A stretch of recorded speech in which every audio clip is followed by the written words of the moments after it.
La température et les états de la matière. Si vous connaissez les volcans, vous savez que même la roche peut fondre.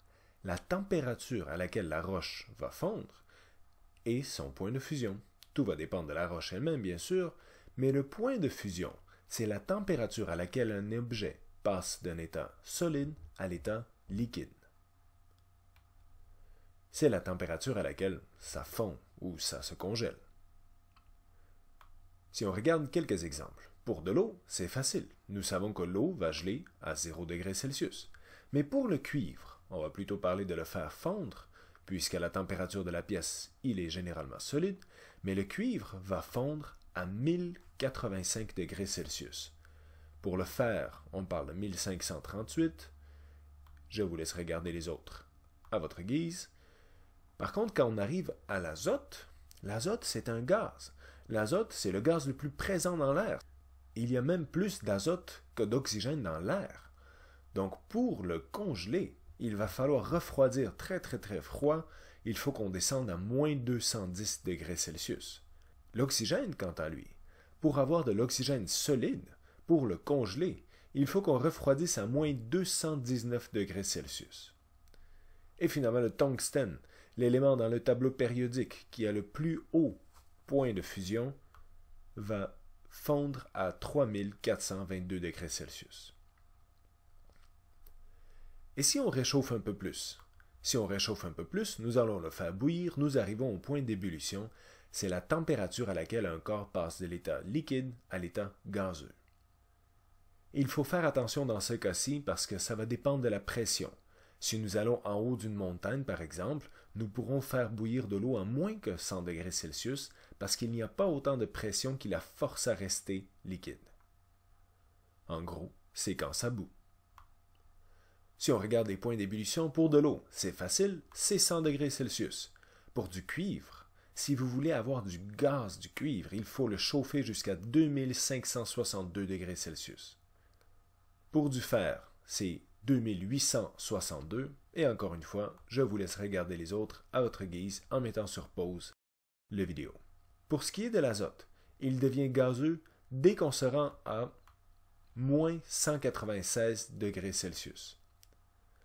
L'oxygène, quant à lui, moins 183, et le tungstène, pour le faire bouillir, pour faire passer le tungstène à l'état gazeux, il faut réussir à le chauffer jusqu'à 5555 degrés Celsius. En gros, nous avons 3 états de la matière que nous étudions au secondaire. Il y en a d'autres, il y a le plasma par exemple. Mais pour nous, il y a les solides, par exemple de la glace, les liquides, par exemple de l'eau liquide, et les gaz, par exemple la vapeur d'eau. Les solides ont un volume défini. Ils sont à peu près incompressibles et ils gardent leur forme. Par exemple, nous pouvons penser à une statue. Les liquides ont un volume défini. Ils sont à peu près incompressibles, mais ils ne gardent pas leur forme. Ils vont prendre la forme du contenant dans lequel nous les mettons. Par exemple, les chats. Et oui, les chats sont des liquides. Les gaz ont un volume indéfini. Ils vont prendre autant d'espace qu'on leur laisse. Ils ont une forme indéfinie. Ils vont prendre la forme du contenant dans lequel on les met. Et finalement, les gaz sont compressibles. Par exemple, encore une fois, les chats. Certains chats sont des gaz. Pour ce qui est des changements d'état, nous parlons des changements entre les 3 états de la matière que nous étudions au secondaire, soit entre les solides, les liquides et les gaz, la phase gazeuse. Passer de l'état solide à l'état liquide est appelé la fusion. De l'état liquide à l'état gazeux, évaporation.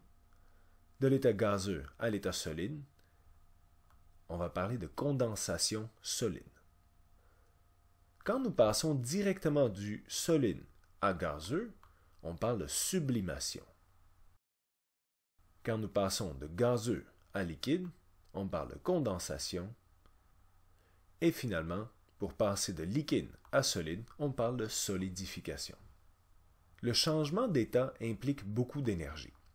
Si nous regardons un graphique de la température en fonction de l'énergie donnée à un objet, quantité de chaleur, l'énergie thermique qui a été donnée à un objet, nous pouvons voir qu'en donnant un peu d'énergie, nous pouvons réchauffer un objet, mais à un moment donné, nous continuons à en donner beaucoup d'énergie et pourtant, l'objet n'augmente pas de température parce que la fusion et la solidification sont des étapes qui prennent beaucoup d'énergie.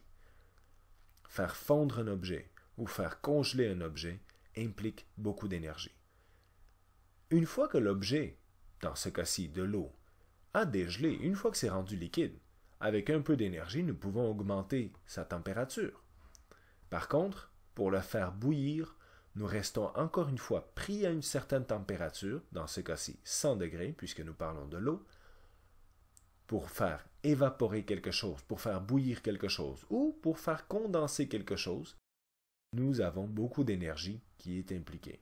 Une fois que nous avons changé de phase, l'ajout de la nouvelle énergie va augmenter la température assez rapidement. La température, quant à elle, c'est la mesure de l'état plus ou moins chaud d'un objet. En gros, à quel point il fait chaud ou à quel point l'objet est chaud. Si nous voulons être plus précis, nous pouvons dire que c'est la mesure de l'état d'agitation des particules qui composent un corps ou un objet. Ce n'est pas important pour le secondaire 1, mais si vous voulez aller plus loin, vous allez devoir comprendre que la température, c'est en gros l'agitation des particules qui composent un objet.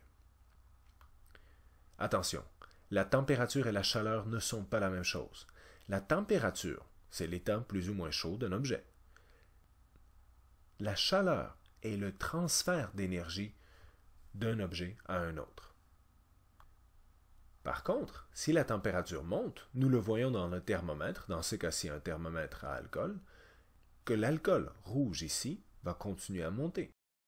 Pourquoi est-ce que le rouge monte dans les thermomètres? Pour comprendre ça, nous devons comprendre la dilatation thermique. La dilatation thermique, c'est l'augmentation du volume à cause d'une augmentation de température.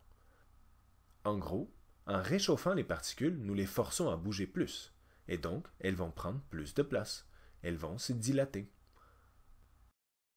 Nous pouvons observer ce genre de phénomène dans les montgolfières. Par exemple, il suffit de réchauffer l'air à l'intérieur d'un montgolfière pour qu'il gonfle, et il commence à monter. L'air à l'intérieur a augmenté de volume, il est devenu plus large, et donc l'air chaud va monter. Nous pouvons aussi le remarquer sur les ponts. Les ponts vont souvent comporter des fissures de ce genre faites exprès pour que si il fait très chaud et que la route s'élargit un petit peu, il y ait de l'espace où ça peut aller. On peut voir la même chose avec les rails des chemins de fer. Si nous ne laissons pas d'espace, une fois que le métal réchauffé s'élargit, il va se déformer. C'est pour ça, par exemple, que nous aurons des espacements de ce genre qui vont permettre aux rails de s'éloigner ou de se rapprocher s'il fait froid ou s'il fait chaud. Merci beaucoup tout le monde.